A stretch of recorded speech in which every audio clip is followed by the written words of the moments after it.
The year was 1884, and the dust of Redemption's Fork was a living thing. It coated everything with a fine, gritty film of ochre, and regret the raw lumber of the general store, the sagging canvas of the assayer's tent, and the soul of every person who had washed up on this forsaken shore of the prairie.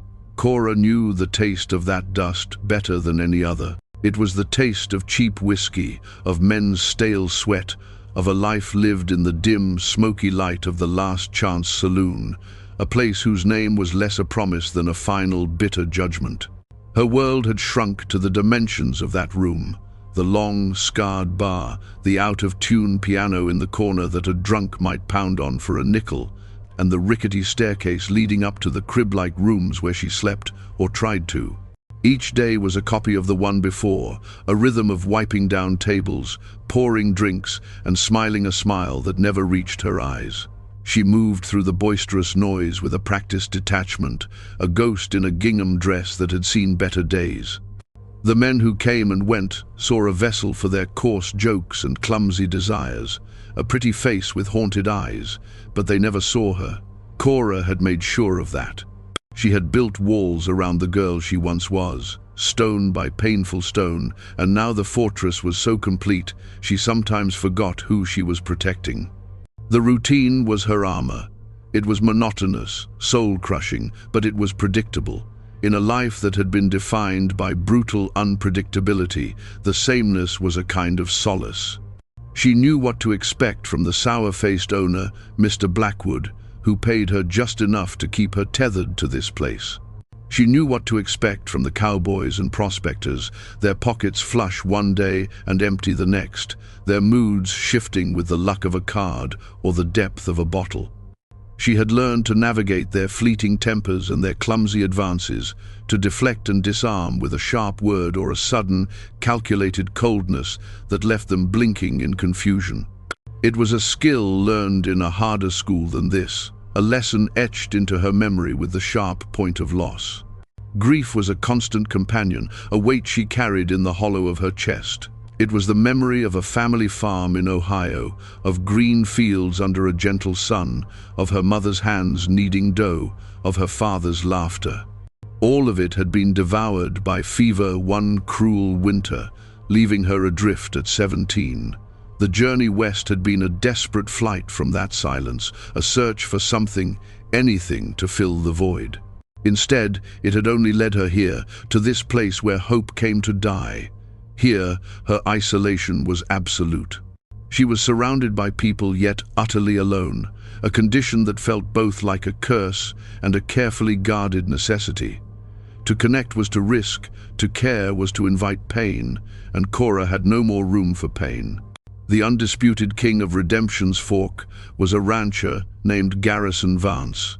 He was a man whose wealth had been built on ruthlessness and whose authority was enforced by a cold, unwavering cruelty. He walked through the town as if he owned it, his shadow falling long and dark over everyone. When he entered the Last Chance, a hush would fall. Even the most raucous drunkards would quiet themselves, their bravado shrinking under his pale, dismissive gaze. He treated Cora no differently than he treated his cattle, as something to be used and discarded. She endured his presence with the same stoic resignation she applied to everything else, her face a blank mask, her spirit retreating to the one place he could never touch. On a sweltering afternoon when the sun beat down on the town like a blacksmith's hammer, the fragile monotony of Cora's existence was shattered. A commotion erupted in the dusty street outside the saloon. Shouts and curses cut through the midday stupor. Cora, wiping down the bar, looked up, a familiar sense of dread tightening in her stomach. Mr. Blackwood grumbled and went to the door, peering out. "Just Vance and his boys, having some sport," he said, a note of grim satisfaction in his voice. Cora felt a cold knot form in her gut.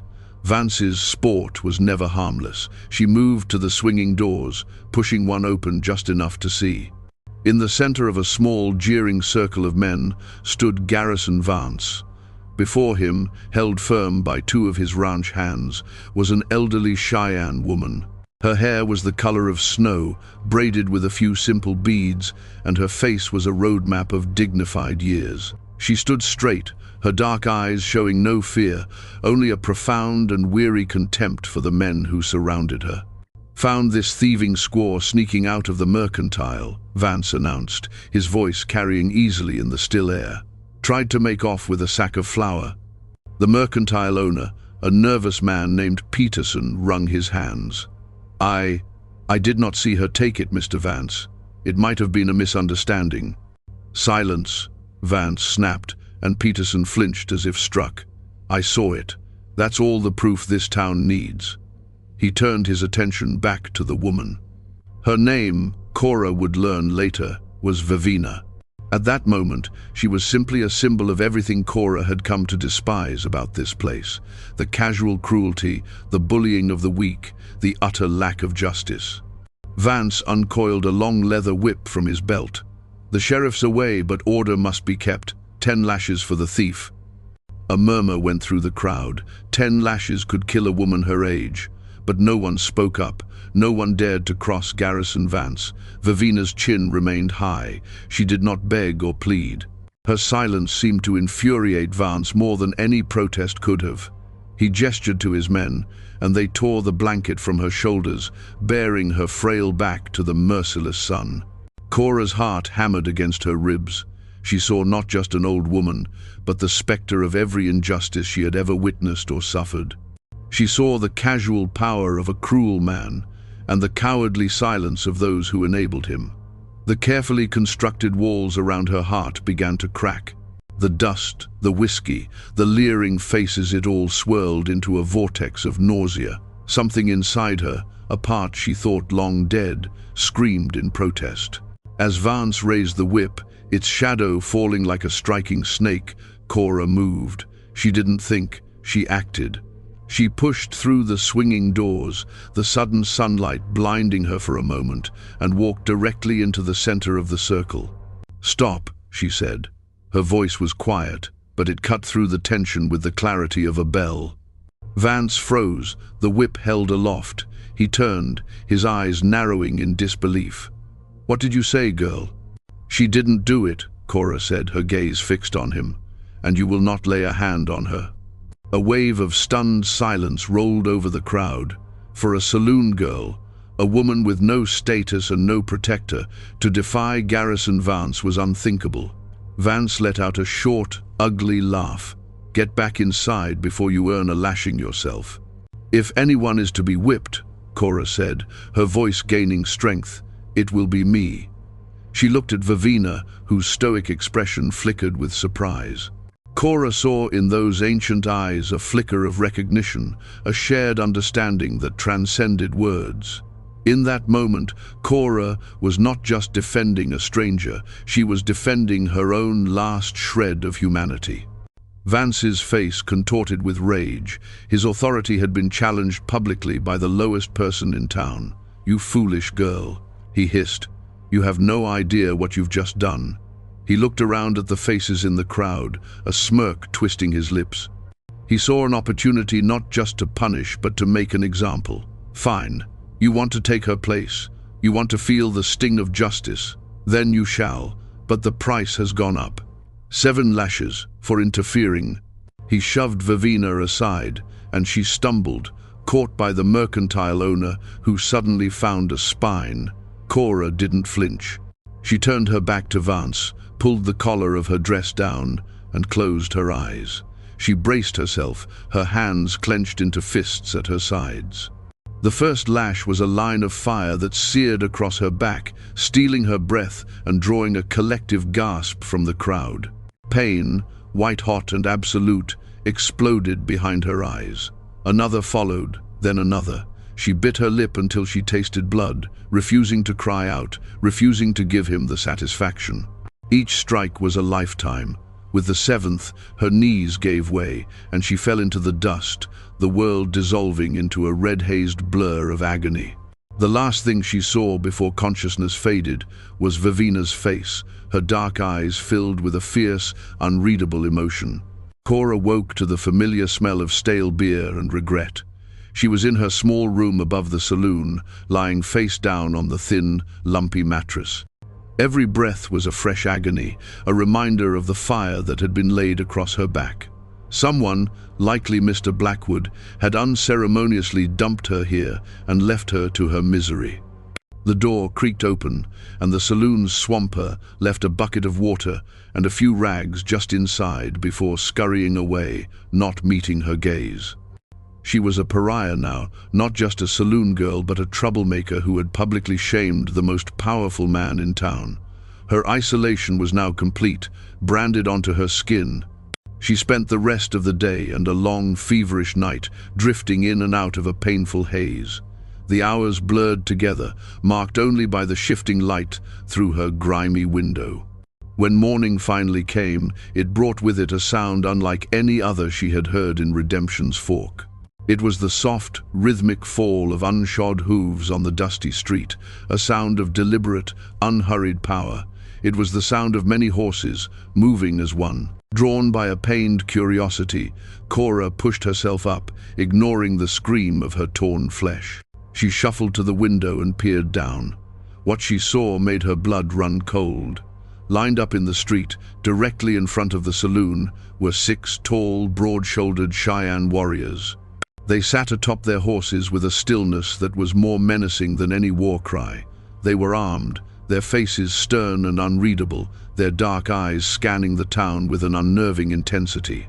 In their center sat Vivina, her posture as straight and proud as it had been the day before.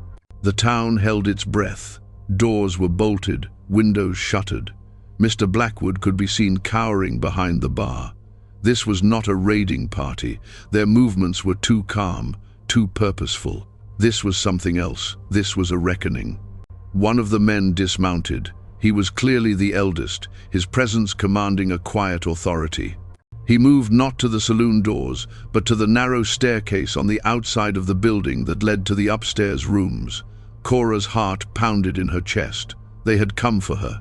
She backed away from the window as footsteps ascended the stairs, heavy and deliberate. A knock came at her door. It wasn't a request, it was an announcement. She was too weak to run, too tired to fight. She simply waited.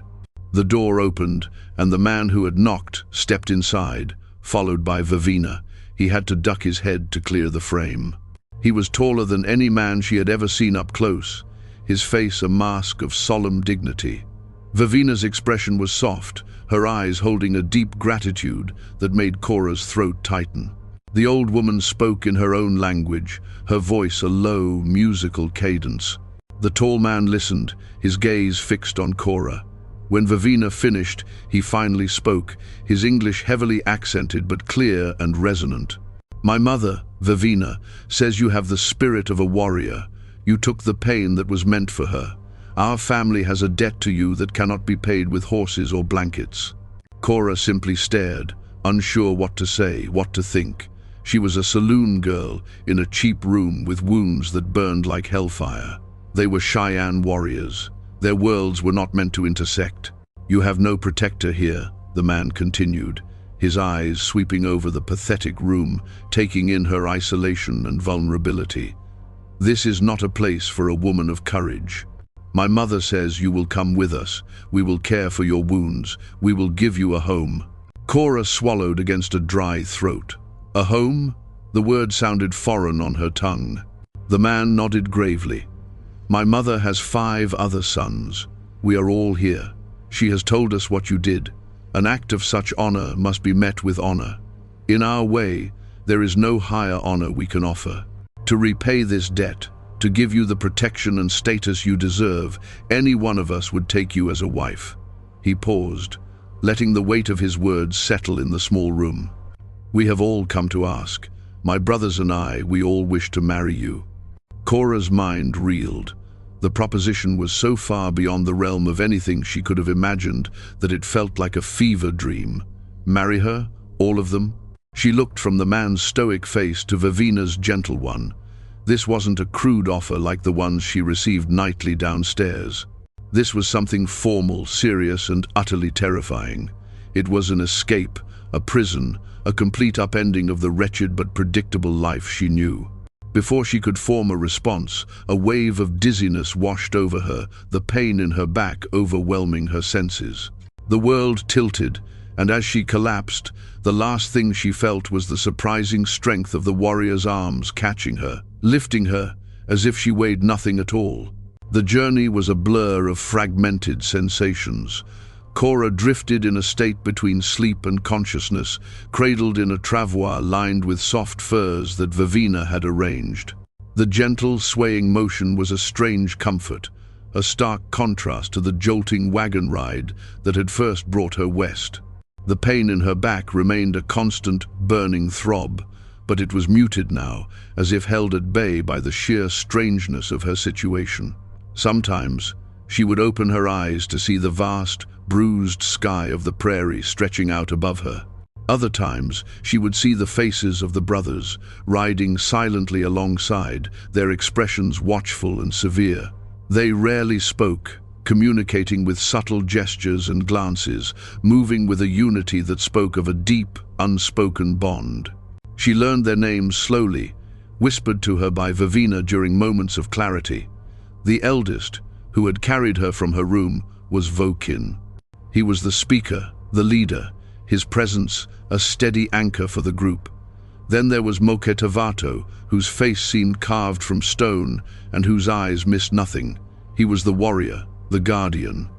Honyahaka was quieter, more introspective, his gaze often turned inward or towards the horizon, as if reading stories in the clouds and the distant mesas. Wovoka was the youngest, his features not yet fully hardened, a flicker of curiosity sometimes breaking through his serious demeanor. The final two were a pair she thought of as shadows, moving at the edges of the group. Notoksu, the hunter, lean and intense, and Ezevone, whose movements were quick and fluid, like the fox for which he was named. They were an intimidating force, a wall of silent masculinity that initially terrified her. In her experience, men were a source of danger, their desires a constant threat to be managed. But as the miles passed, a different understanding began to dawn. Their watchfulness was not predatory, it was protective. When she shivered, a heavy buffalo robe was draped over her. When her lips were chapped and dry, a waterskin was held for her. These small acts of care were performed without comment, with a simple, functional grace that was entirely new to her. They were tending to her not as a possession but as something precious, something they were honor-bound to protect. They made camp as the sun bled across the western sky. A fire was built, and soon the smell of roasting meat filled the air. Vivina helped Cora sit up, propping her against a saddle. The old woman's hands were gentle as she tended to Cora's back. She cleaned the wounds with a cool, herbal-smelling liquid that soothed the burning, then applied a thick, dark salve that felt like a balm on her soul as much as on her skin. Vivina worked in silence, her touch communicating a depth of empathy and gratitude that needed no words. The brothers sat around the fire, their formidable silhouettes stark against the flames. They ate, passing portions of the cooked rabbit to Vivina, who in turn offered the most tender pieces to Cora. Cora ate slowly, the simple, nourishing food, a revelation after the greasy fare of the saloon. The silence was profound. It wasn't the empty, lonely silence of her room in Redemption's Fork, but a living silence filled with the crackle of the fire, the whisper of the wind through the prairie grass, and the shared, unspoken presence of the family around her. She watched them, trying to understand. The marriage proposal still hung in the air, an impossible, unbelievable fact. She looked from one brother to the next, trying to imagine being a wife to any of them, let alone all of them. The concept was too foreign, too vast. For now, she was a patient, a charge, a fragile piece of cargo they were transporting with the utmost care. They reached their camp 2 days later. It was nestled in a shallow, wooded valley, sheltered by a crescent of low hills. Tipis stood like pale sentinels against the deep blue of the sky, smoke curling lazily from their peaks. It was not a large camp, more of a family settlement, and the arrival of the 6 brothers with their mother and a strange white woman on a travois drew quiet, curious stares. There was no hostility, only a watchful curiosity. Cora was carried to Vivina's teepee. It was larger than she had expected, the interior spacious and filled with the scent of sage and smoked leather. Buffalo robes covered the ground, and beautifully beaded bags and containers were hung from the lodge poles. It felt sacred, a stark contrast to the profane ugliness of her room at the saloon. It felt like a home. Vivina made her comfortable on a soft bed of furs and continued her ministrations. Here, in the heart of their world, Cora's healing truly began. The days that followed fell into a gentle, quiet rhythm. Her world was the teepee, her primary companion, Vivina. The old woman was a constant, soothing presence. They communicated in a pidgin of broken English, Cheyenne words, and elaborate hand gestures. Vivina would point to an object, a bowl, a fire, the sky, and say its name in her language, encouraging Cora to repeat it. Cora, in turn, would teach Vivina the English words. Through this slow, patient exchange, a bond of deep affection and understanding grew between them. Vivina told Cora about her sons, about their father who had been a great chief, about the traditions that guided their lives. She never mentioned the marriage proposal again, letting Cora heal without pressure, without expectation. The sons remained a respectful distance away. Cora would see them coming and going from the camp, their lives filled with purpose. Notoksu and Azavone would leave before dawn with bows and return with game. Moketavato would spend hours training the younger boys of the camp, his voice a low, steady rumble of instruction. Honiahaka would sit for long stretches, carving intricate figures into a piece of wood, his focus absolute. Wovoka often shadowed Vivina, helping her with tasks, his youthful energy a contrast to his brother's solemnity. And then there was Vokin. He would come to the teepee each evening to speak with his mother. He would always incline his head respectfully to Cora, his dark eyes holding a quiet gravity. Sometimes he would ask, in his careful English, "You are healing?" And she would nod, her voice small, "Yes, thank you." These brief exchanges were fraught with a strange intensity. Of all the brothers, he was the one who seemed to carry the weight of their family's honor most heavily on his shoulders. Cora found herself watching for him, her heart giving a strange flutter when he appeared at the teepee entrance. As her back healed, the scabs giving way to tender pink scars, the deeper wounds within her also began to close. The constant vigilance she had lived with for so long started to recede. Here she felt no threat. The men of the camp treated her with a deference that was utterly foreign. They did not leer at her or make crude remarks. They averted their eyes as she passed, a sign of respect she slowly came to understand. She was under the protection of Vivina and her 6 sons, and that protection was absolute. One afternoon, Vivina led her to a small stream that trickled through the valley. While Cora bathed, Vivina presented her with new clothes, a soft deerskin dress, intricately decorated with porcupine quills. It was more beautiful than anything Cora had ever owned. As she slipped it on, the supple leather soft against her skin, she felt as if she were shedding her old life. The gingham dress of the saloon girl, a uniform of her shame and servitude, was gone. Looking at her reflection in the water, she saw a different woman. Her face was still hers, but the haunted look in her eyes was beginning to fade, replaced by a quiet uncertainty and perhaps the first flicker of hope. She was no longer just Cora, the saloon girl from Redemption's Fork. She was something more, something new, something she had yet to define. The peace of the valley was a fragile thing, an illusion Cora had allowed herself to believe in. Word from the world beyond their sheltered home arrived on the back of a fast-moving pony, carried by a cousin who had been trading near Redemption's Fork. He spoke in rapid Cheyenne to Vokin and Moketavato, his gestures sharp and urgent. Though Cora could not understand the words, she understood the grim tightening of Vokin's jaw and the way Moketavato's hand went instinctively to the knife at his belt. Later that evening, Vokin came to Vivina's teepee. The usual quiet of their evening exchange was gone, replaced by a heavy tension that filled the space. He looked at Cora, his expression deeply troubled. Garrison Vance, he said, the name sounding like a curse on his tongue. He tells a different story in the town. He says my brothers and I took you by force. He says you are our captive. Cora's blood ran cold. She should have known. A man like Vance could not let a public humiliation stand. He needed to reassert his dominance, to twist the narrative until he was once again the man in control, the victim of savage treachery. He is a liar, Cora said, her voice shaking with a mixture of fear and anger. His lies are poison, Vokin replied, his voice low and grave. He uses the town's fear of my people. He tells them we are a threat, that you must be rescued. He is gathering men. He intends to ride out here. The fragile sense of safety she had cultivated shattered like glass. The violence of Redemption's Fork was reaching for her, its long, ugly shadow stretching all the way to this peaceful valley. The thought of Vance and his men descending on this place, bringing their hatred and their guns into this small community, filled her with a dread so profound it was paralyzing.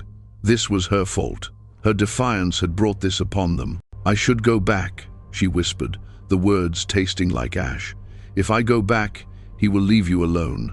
Vivina, who had been listening intently, let out a sharp sound of protest. She spoke to her son, her tone fierce and unyielding. Vokin listened, then turned back to Cora. My mother says you are one of us now. We do not surrender our family to jackals. His gaze was intense, unwavering. This is not your fault. This is the fault of a wicked man. We will not run from him. We will not hide. This is our land. We will defend it, and we will defend you. In the days that followed, the atmosphere in the camp transformed. The gentle rhythm of daily life was replaced by a quiet, purposeful preparation for war. The women began packing essential goods, ready to move the children and elders to a safer location if necessary. The men checked their weapons, their faces grim and resolved. Mokitavato drilled the younger warriors with a relentless intensity, their practice filling the air with the thud of arrows hitting targets and the sharp commands of their leader. Cora felt useless, a spectator to the storm she had caused. The guilt was a heavy stone in her stomach. She watched the brothers, their unity, a formidable thing. They moved and thought as one, their shared purpose binding them together. They were preparing to die for her, for a debt of honor she could never repay. She tried to help Vivina, grinding corn, fetching water, but her mind was elsewhere. She watched Vokine as he directed the camp's defenses, consulting with the other men, his face etched with the burden of command. He was no longer just the quiet, respectful son. He was a leader preparing to protect his people. The admiration she felt for him deepened into something more, a painful, hopeless ache. He was everything the men she had known were not, honorable, strong, and gentle. One evening, as she sat outside the teepee, watching the last light fade from the sky, he came and sat near her. They were silent for a long time, the only sound the chirping of crickets and the distant nicker of a horse. "You are afraid," he said finally. It was not a question. "I'm afraid for you," she confessed, her voice barely a whisper. "For your family. This is happening because of me." "It is happening because of him," Vokinde corrected her firmly. "Men like Vance will always seek a reason to hate, a reason to destroy what they do not understand. If it were not you, it would be something else, a stolen horse, a dispute over land. You did not bring the storm, Cora. You only showed us where the lightning would strike."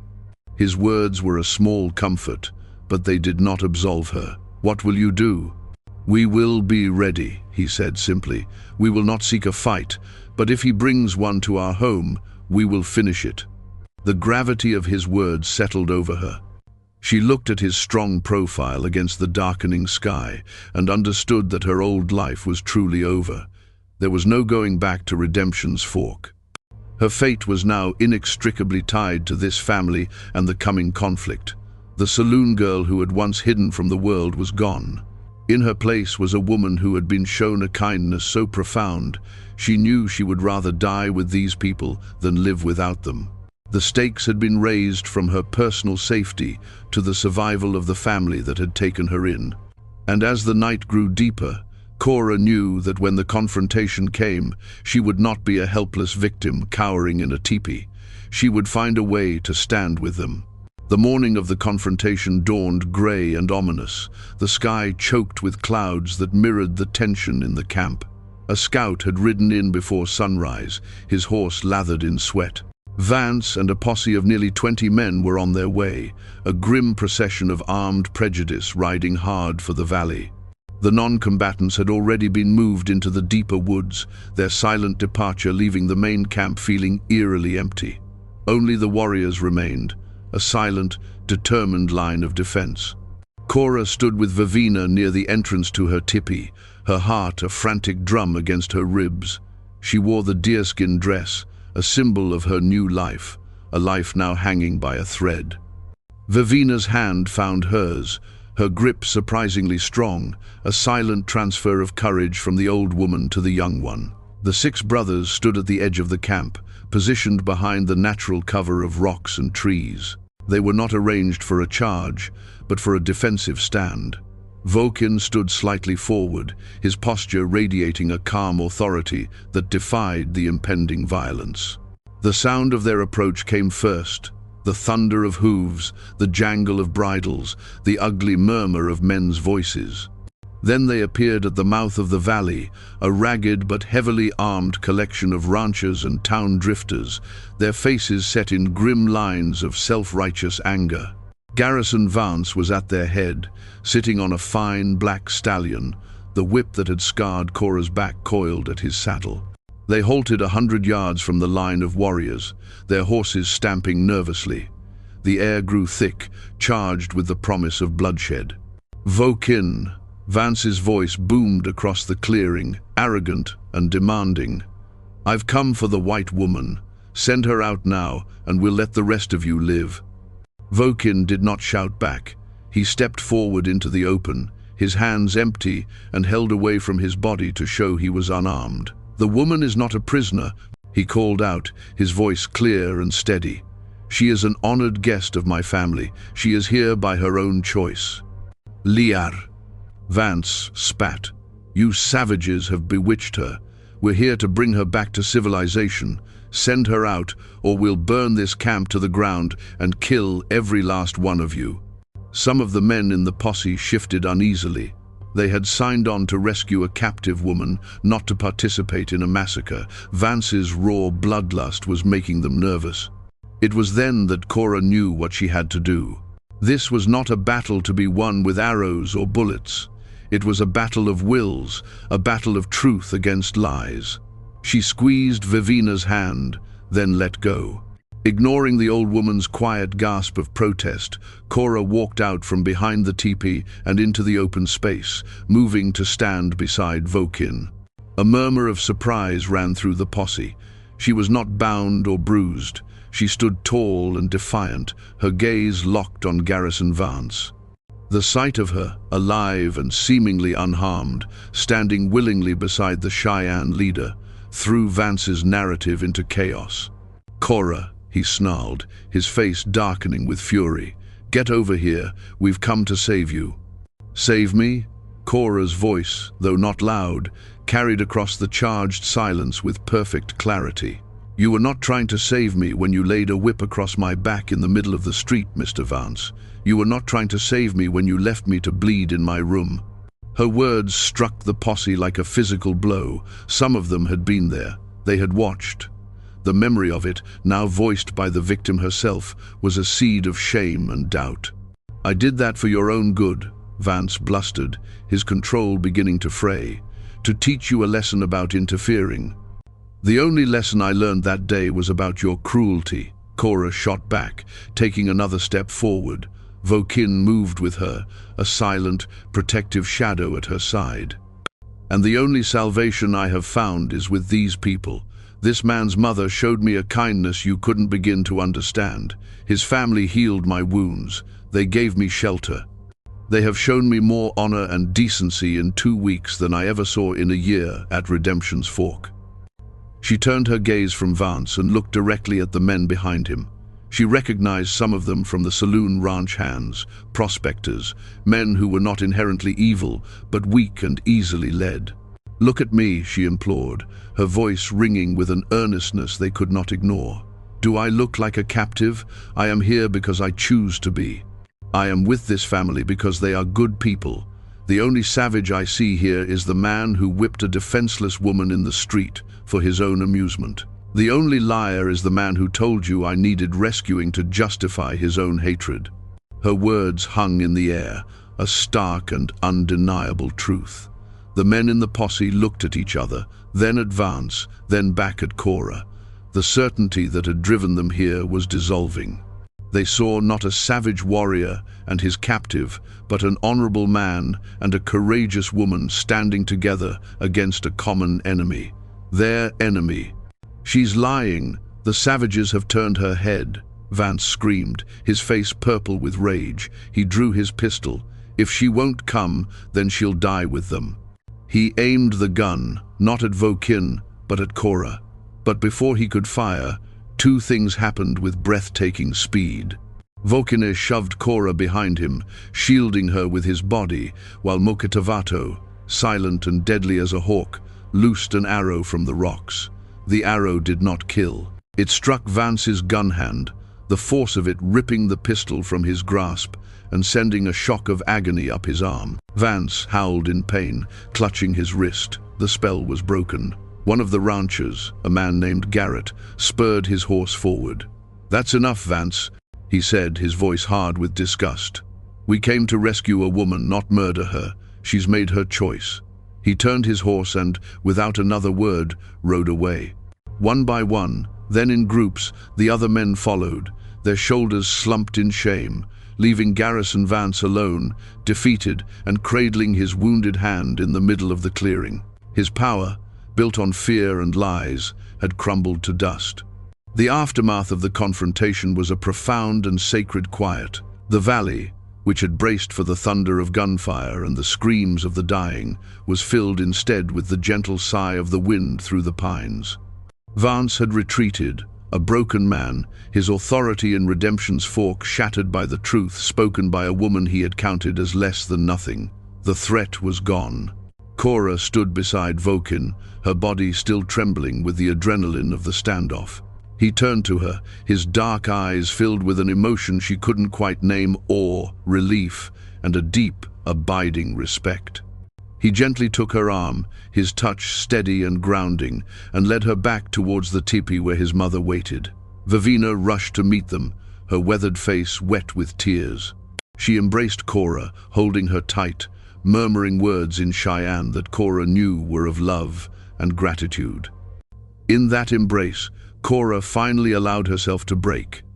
The years of pain, of loneliness, of carefully guarded emotions, all came pouring out in a flood of cathartic tears. She wept for the girl she had been, for the woman she had been forced to become, and for the possibility of a future she had never dared to imagine. She was held and comforted, not as a stranger or a burden, but as a daughter, as family. That evening, a celebratory fire was lit in the center of the camp. The people who had hidden in the woods returned, their faces joyful. The story of Cora's courage had spread through them like wildfire. She was no longer the strange white woman. She was the warrior, hearted woman, the one who had faced down the enemy with words as sharp as arrows. She sat by the fire between Vivina and Vokin, feeling a sense of belonging so profound it was almost painful. She watched the children laugh and play, watched the families share food and stories, and understood that she had finally, improbably, found her home. Later, when the celebrations had quieted and the camp was settling into the soft dark of the night, Vokin walked with her to the stream that ran through the valley. The moon was a silver sliver in the sky, its light dancing on the rippling water. "What you did today," he began, his voice a low rumble in the quiet, "required more courage than fighting with a weapon. You fought with the truth." "I only said what was in my heart."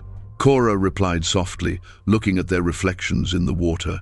"This family, you have all shown me what it means to be brave, what it means to be honorable." They stood in a comfortable silence for a moment before he spoke again. When we came to you in that town, he said, choosing his words with care, our offer was made from honor, a debt to be paid. It was the way of our people, but it is not a cage. Cora looked up at him, at his strong, kind face illuminated by the moonlight. I know. My brothers and I, we all would have honored the commitment, but a heart cannot be divided into 6 pieces. And a marriage must be more than the payment of a debt. He paused, his gaze searching hers. My heart is no longer divided. It knows where it belongs. I do not ask you now out of duty, Cora. I ask for myself. Be my wife, share my tipi, be the mother of my children. Let me spend my life protecting the woman who saved my family. His words were simple, direct, and more beautiful than any poetry she had ever read. This was not a transaction. This was a truth, spoken from one heart to another. The fear and confusion she had felt when she first heard the proposal were gone, replaced by a clear and certain peace. Yes, she whispered, the word a quiet affirmation in the night. Yes, Vokin. He did not kiss her, as a man from her world would have. Instead, he gently took her hand, his large, warm fingers closing around hers. It was a gesture of profound intimacy, a promise of partnership, of a shared life. They stood by the water for a long time, hand in hand, watching the stars emerge in the vast, dark sky. The scars on her back were a map of her journey, a testament to the pain that had led her here, but they no longer burned. They were just a part of her story, the story of how a lost and broken saloon girl from Redemption's Fork had found her home, her warrior's heart, and her love in the most unexpected of places. The wind was a constant companion out here, a rasping whisper that scoured the high plains and tangled itself in the wiregrass. Thomas Beckett lived in a place the wind had claimed as its own. His cabin, sturdy but weathered, hunkered low against the vast, indifferent sky like a stubborn old man refusing to be moved. Years had stripped the paint from the wood, leaving it bleached and gray, much like the grief had weathered the color from his own life. It had been 5 years since Sarah went, 5 years since the small, sturdy house felt anything but empty. The silence inside was a heavier thing than the wind outside, pressing down, filling the corners she used to brighten. He had come out here seeking a quiet life, land to work, a future built by his own 2 hands. Sarah had loved the idea, the boundless space, the promise of freedom. They had built this cabin together, planed the logs, raised the walls, hammered the roof into place. Every beam, every floorboard held a memory. And now, every memory was a small, sharp pain. He worked the small patch of land he had cleared, ran a few head of cattle on the open range, enough to keep himself fed and the roof over his head. It was a solitary existence, one he had chosen, or perhaps one that had chosen him after loss had hollowed him out. The nearest town, Redemption Creek, was a day's ride away, a place of dusty streets, suspicious glances, and the heavy, judgmental air of folk who saw a man alone as a curiosity, or worse, a problem. He went there only when necessary for supplies. He spoke little, bought what he needed, and rode back into the wind's domain. His life was a cycle of sunup to sundown work, solitary meals, and nights spent staring into the fire, the silence echoing the emptiness within. Resilience was not a choice out here. It was the only path that didn't end in the grave. One morning, earlier than usual, he was riding the northern fence line, mending a section where rust had eaten through the wire. The sun was just beginning to burn the mist off the plains, casting long, pale shadows. That's when he saw it.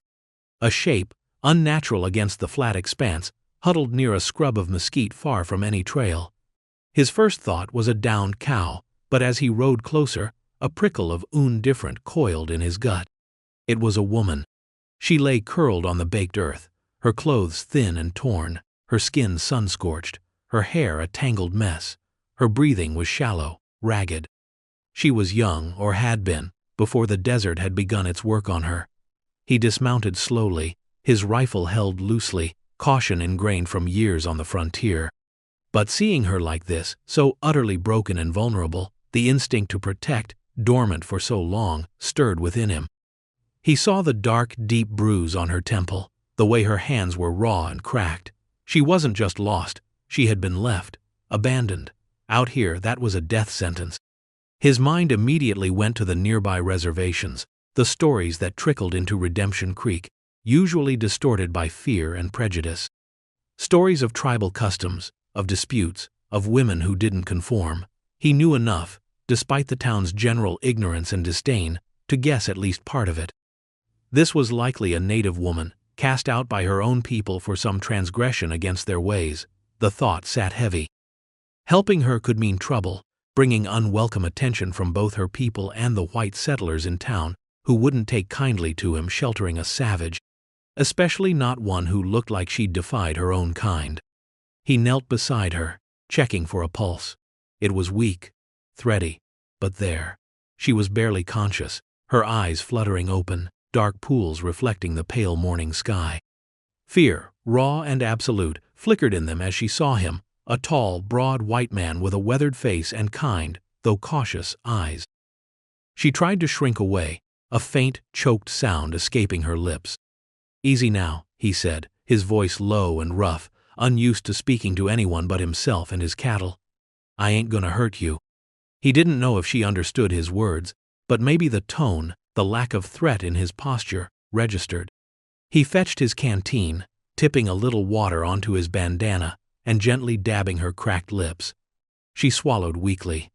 He saw the signs of exposure, dehydration, exhaustion. She needed shelter, water, food, and rest, fast. Leaving her here wasn't an option.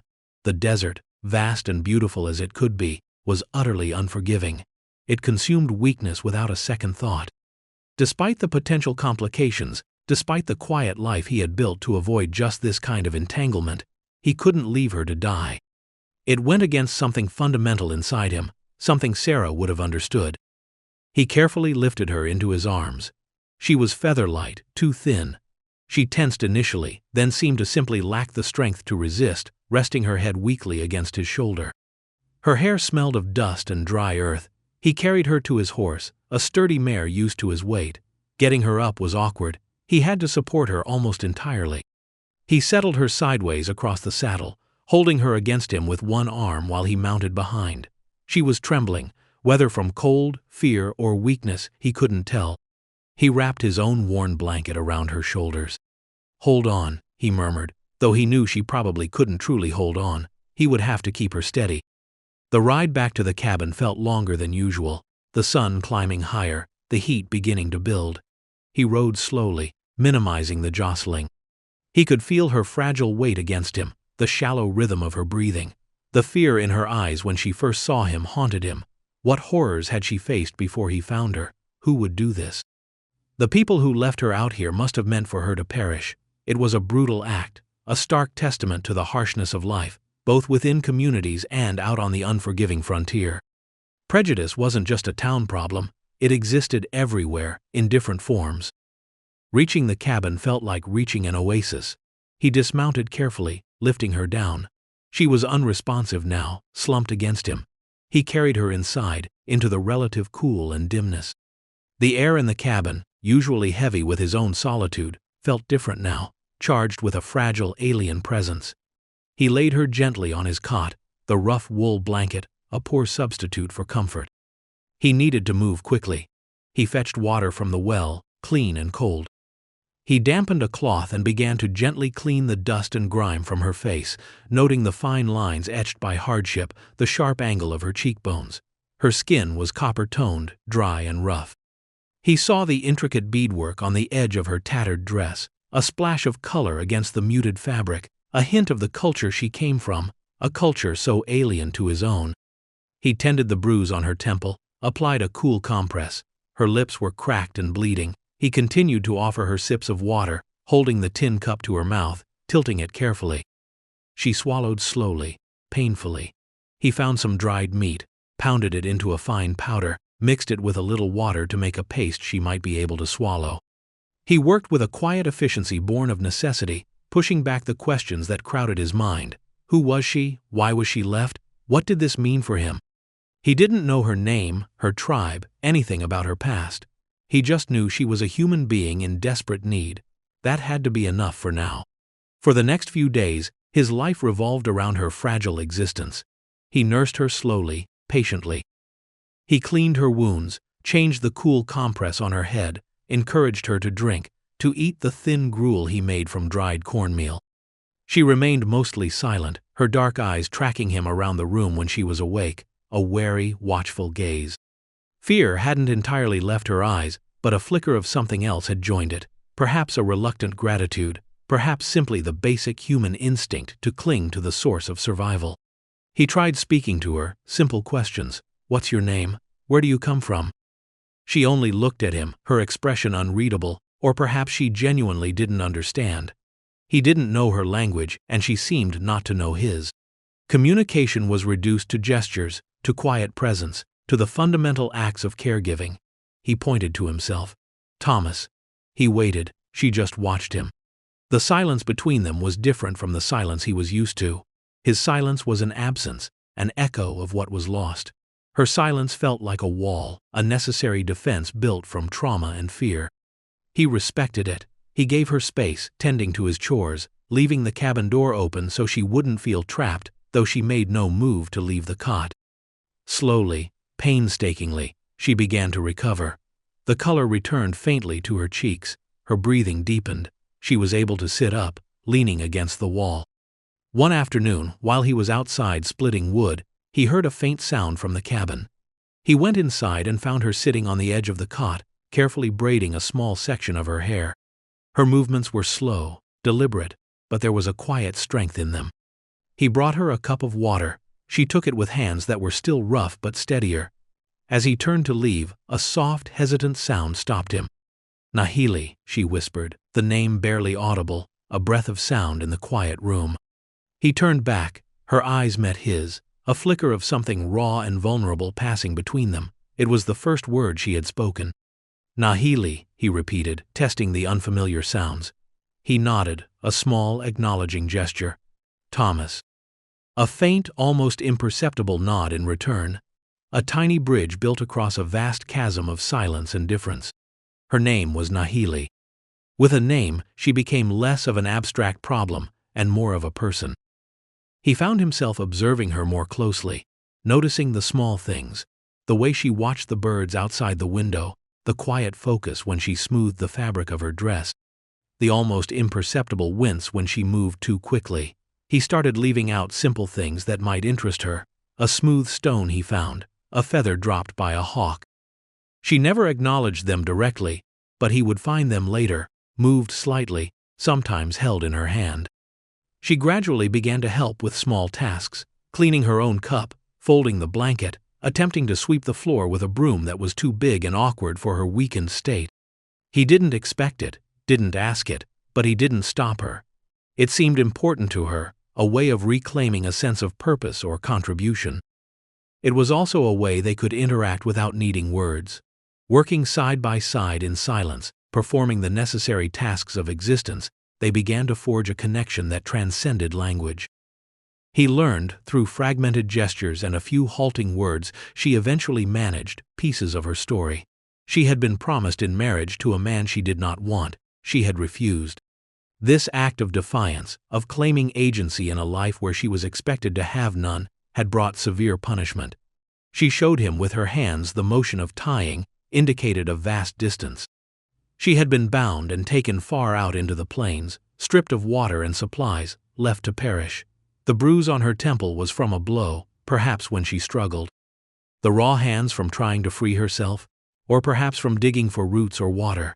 It was a story of cruelty and courage, of a young woman who chose probable death over a life she found unbearable. The brutality of it settled deep within him. He had known hardship, known loss, but this deliberate, calculated abandonment, meant to break a spirit or end a life, was a new level of savagery. It solidified his resolve to protect her. He hadn't sought this responsibility, but now that it was here, he wouldn't shy away from it.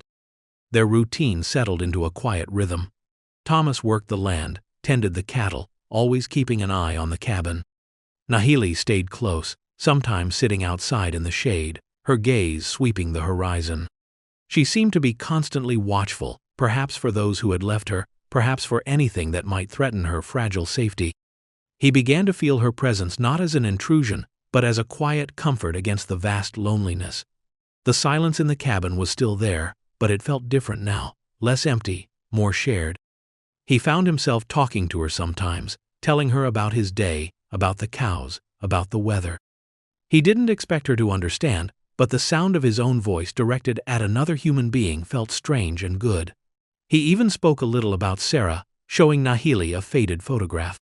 Nahili looked at the image for a long time, her expression gentle, then looked at him, a depth of understanding in her eyes that needed no words. She had known loss, known pain. They were different, came from worlds apart, but they shared that common, heavy burden. The weeks turned into months. Nahili grew stronger. Her clothes were beyond repair, so Thomas gave her some of his own worn shirts and trousers, which she adapted with surprising ingenuity, using strips of rawhide and sharp stones as tools. She moved with a quiet grace, her watchfulness still present but less desperate. She learned a few more English words, mostly nouns and simple verbs related to their daily life: water, food, sleep, sun, wind, cow, cabin, safe. He learned a few words in her language, names for things, simple greetings. Their vocabulary was limited, but the meaning between them deepened. He taught her simple tasks, how to use a modern axe. She already knew how to gather and break wood, how to tend the small vegetable patch he kept. She showed him which wild plants were edible, how to find the best water sources when they were scarce, things he, despite his years out here, had never known. They learned from each other, slowly, patiently, building a silent language of shared work and mutual respect. The thought of Redemption Creek began to weigh on him more heavily. Sooner or later, he would need to go for supplies. Sooner or later, someone might come looking for her, or someone might ride past and see her. Hiding her indefinitely wasn't feasible. The prejudice of the town was a palpable thing, a storm gathering on the horizon. He had heard the casual slurs, the talk of savages and problems. A native woman living with a white man? It would ignite a firestorm of gossip, suspicion, and outright hostility. He could face their judgment for himself, but he couldn't bear the thought of it falling on Nahili. She had suffered enough, but sending her away felt equally impossible. Where would she go? Back to the people who had abandoned her, alone into a world that was hostile to her kind? One afternoon, as they were patching a section of the corral fence together, Nahili paused, looking towards the faint trail that led towards the town. "Men," she said, her voice quiet, her eyes narrowed, picking up on something he hadn't sensed.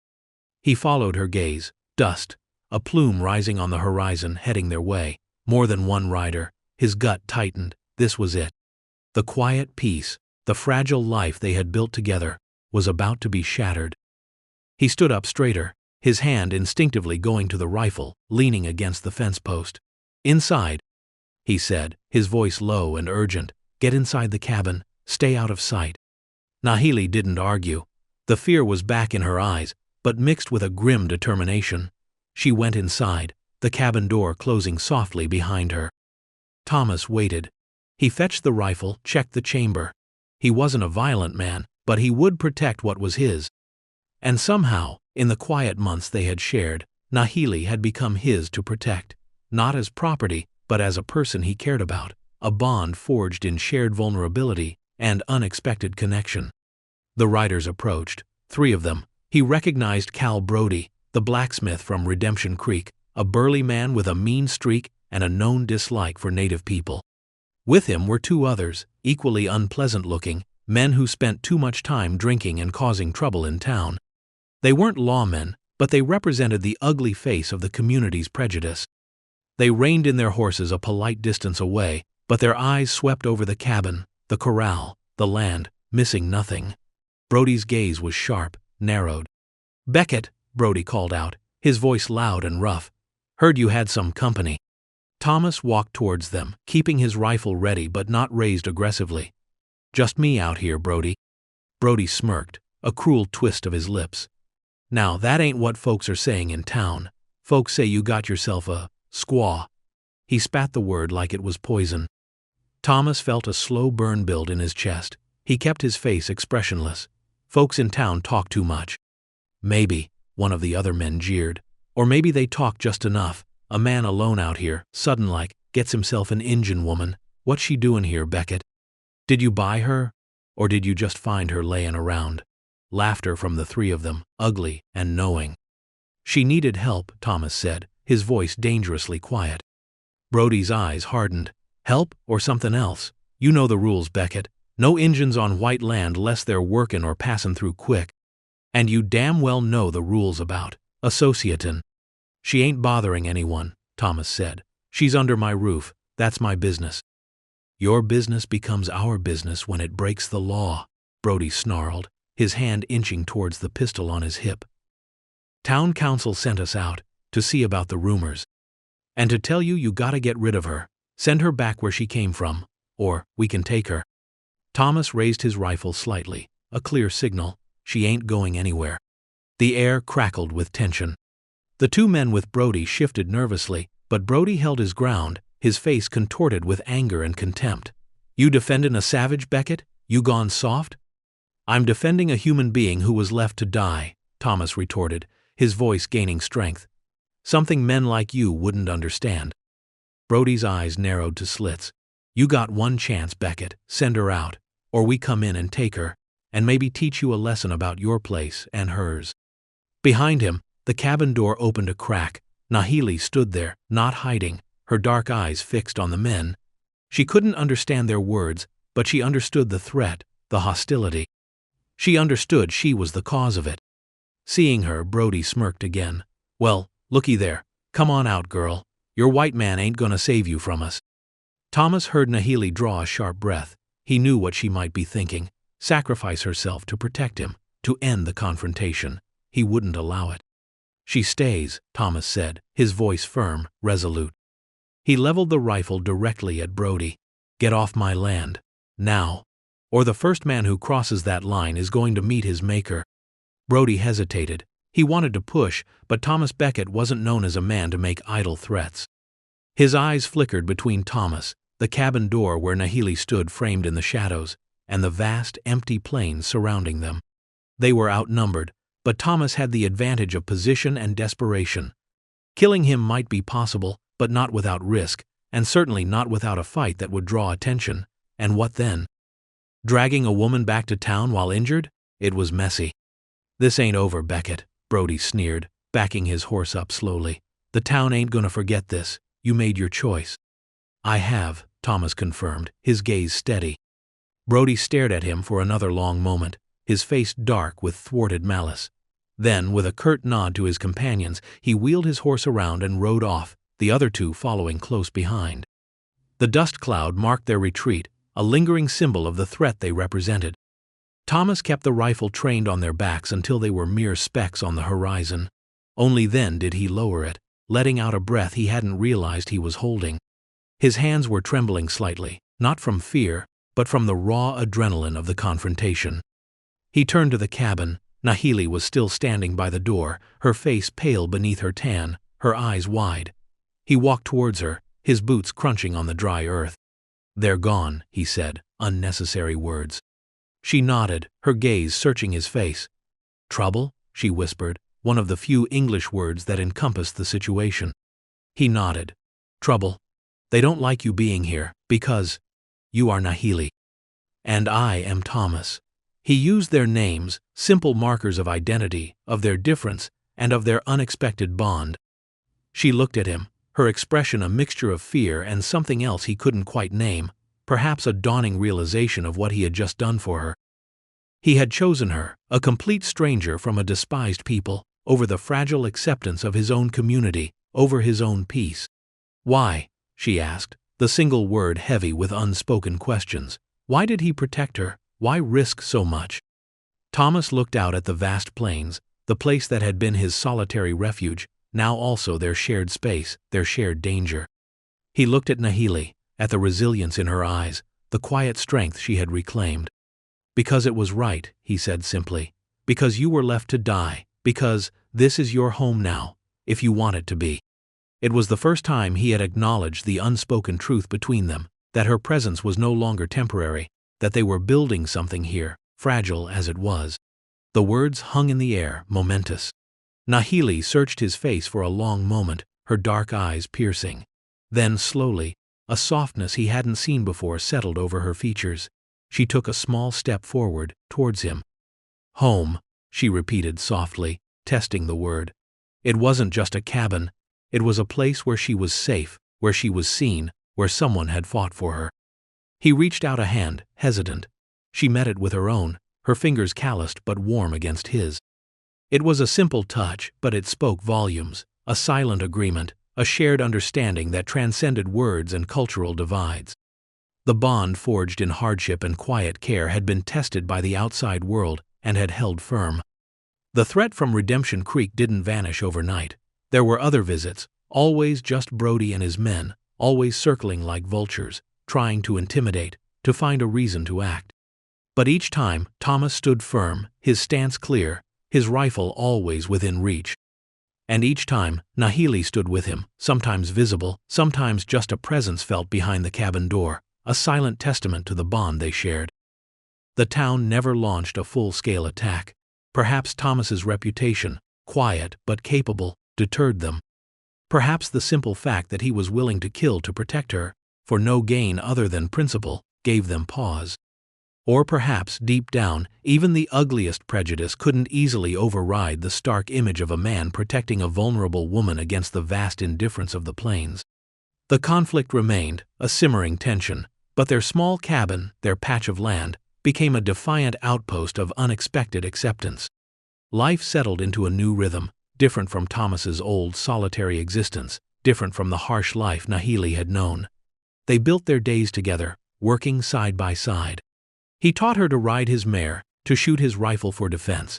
She taught him more about the land, about the subtle signs of weather, about the resilience of nature.